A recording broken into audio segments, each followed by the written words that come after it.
Audio Jungle. नमस्कार। स्वामी प्रसाद मौर्य पिछले दिनों से काफ़ी चर्चा में हैं।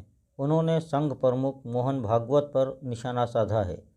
अपने आवास पर आयोजित एक प्रेस कॉन्फ्रेंस में समाजवादी पार्टी के राष्ट्रीय महासचिव स्वामी प्रसाद मौर्य ने रविदास जयंती के अवसर पर मोहन भागवत ने जो बयान दिया कि भगवान ने जाति व्यवस्था नहीं बनाई बल्कि जाति व्यवस्था पंडित ने बनाई। स्वामी प्रसाद मौर्य ने कहा, इससे पता चलता है कि जात पात को संतों ने फैलाया है। साथ ही ये भी कहा कि यदि किसी किताब किसी रचना में जाति सूचक शब्दों का प्रयोग करके शूद्र महिलाओं को अपमानित किया गया तो उसे हटाया जाना चाहिए।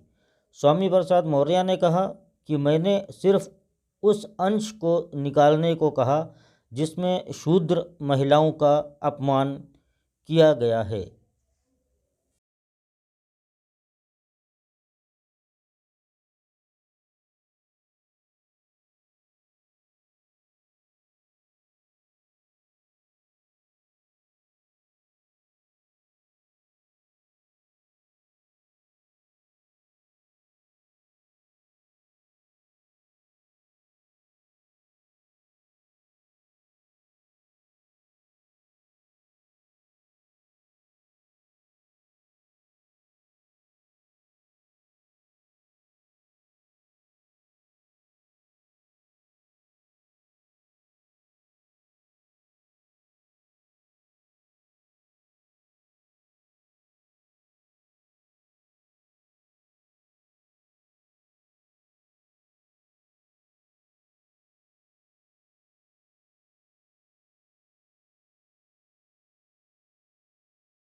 बयान दिया गया कि जाति व्यवस्था किसी भगवान ने नहीं अपितु पंडितों ने बनाई है।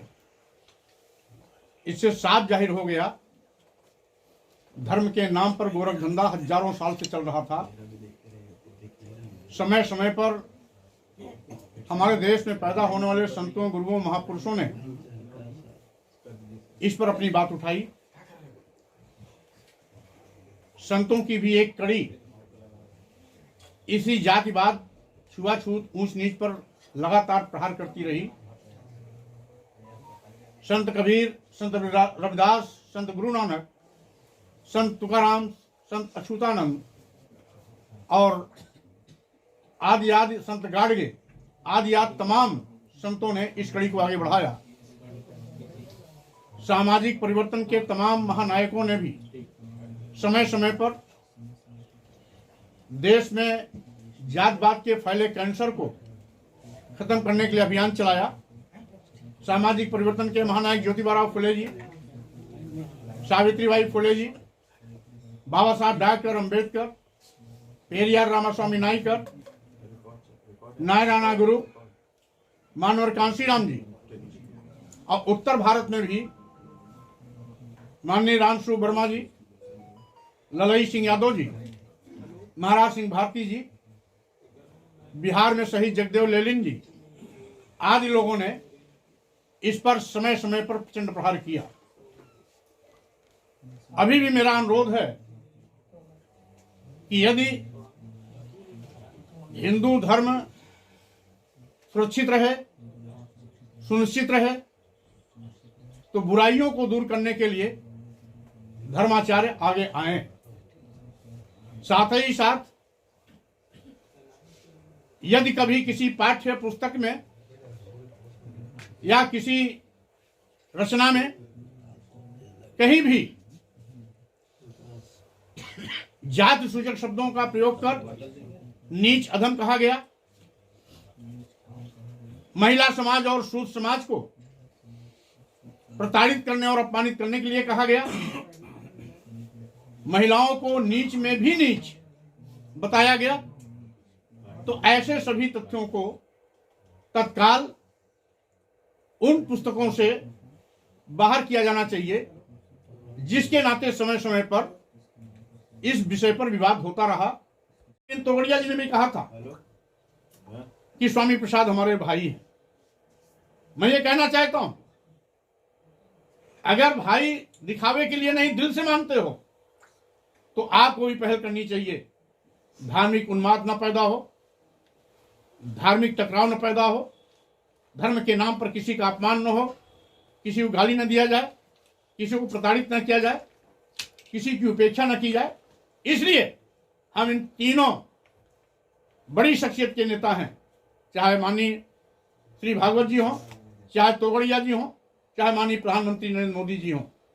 इनसे मेरा अनुरोध है कि आप लोग बैठक करके धर्माचार्यों के साथ बात कर इस बात को सुनिश्चित करें कि आगे इस प्रकार की टिप्पणियों पर सवाल न उठे। इसलिए इसको संशोधित किया जाए, विलोपित किया जाए या प्रतिबंधित किया जाए। आपके समर्थन वैधानिक शपथ, संविधान की शपथ लेने वाले लोग खुद संविधान की धज्जियां उड़ाते हैं, संविधान विरोधी बात करते हैं और उल्टे कानून तोड़ने का आरोप किसी और पर लगाते हैं।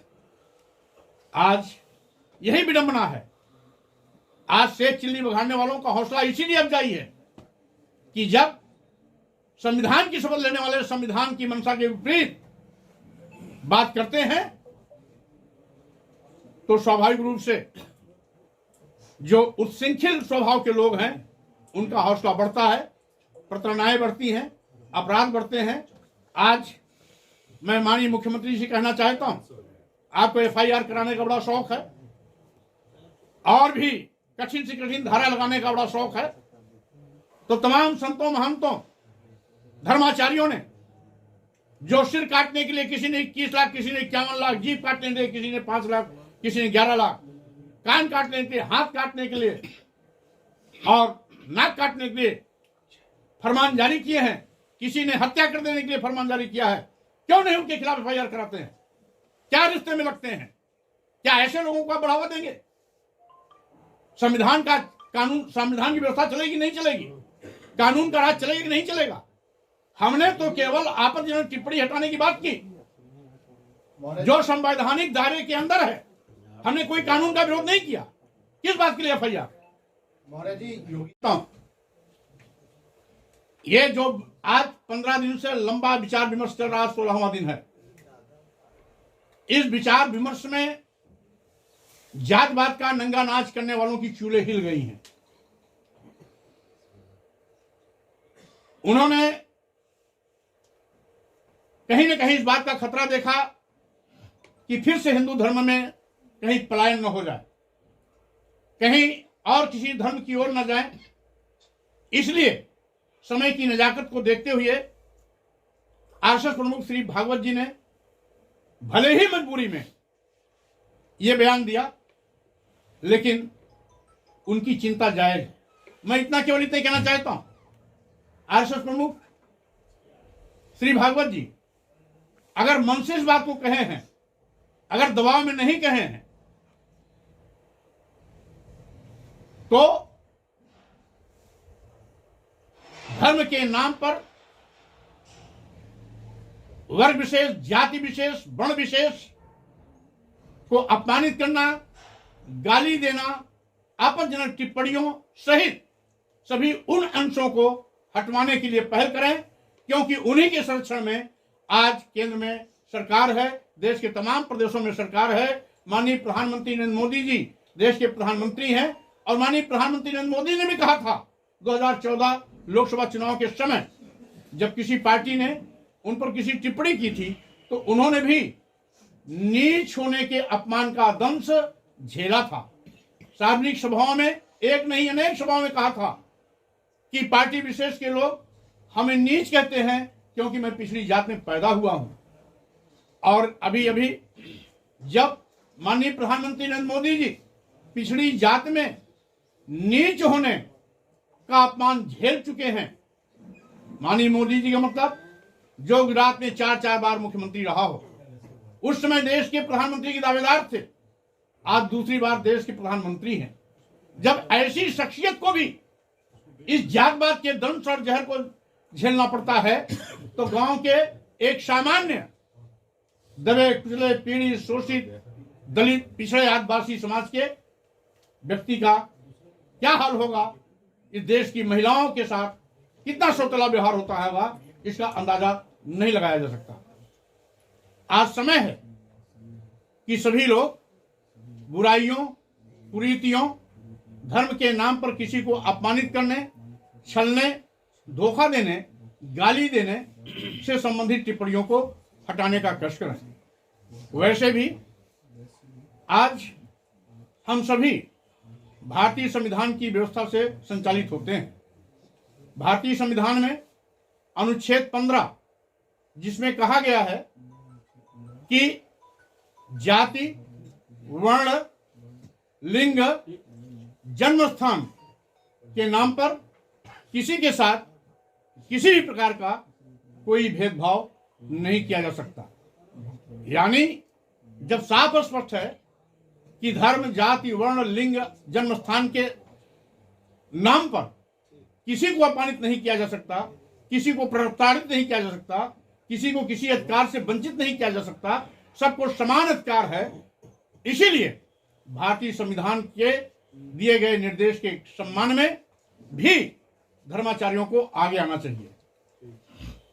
हमने एक छोटी सी बात उठाई थी, रामचरितमानस की चौपाइयों के कुछ अंश को, जिसमें जाति विशेष को नीच अधम कहा गया, महिलाओं और शूद्रों को प्रताड़ित और अपमानित करने के लिए कहा गया, महिलाओं को नीच से भी नीच बताया गया। उस अंश को निकालने के लिए तो उस पर विचार करने के बजाय देश के सभी संत, महात्मा, धर्माचार्य वर्ग विशेष के लोग मेरा सिर काटने, जीभ काटने, हाथ काटने, नाक काटने, कान काटने पर सुपारी देना शुरू कर दिया। अब मैं उन धर्माचार्यों से कहना चाहता हूं, क्योंकि मैं आपकी व्यवस्था में, आपने जो जाति व्यवस्था बनाई, उसमें चौथे पायदान पर आने वाले शूद्र समाज में पिछड़ी जात में पैदा हुआ। इसीलिए आपने मेरा सिर काटने के लिए, जुबान काटने के लिए, कान काटने के लिए, नाक काटने के लिए, हाथ काटने के लिए फरमान तो जारी कर दिया।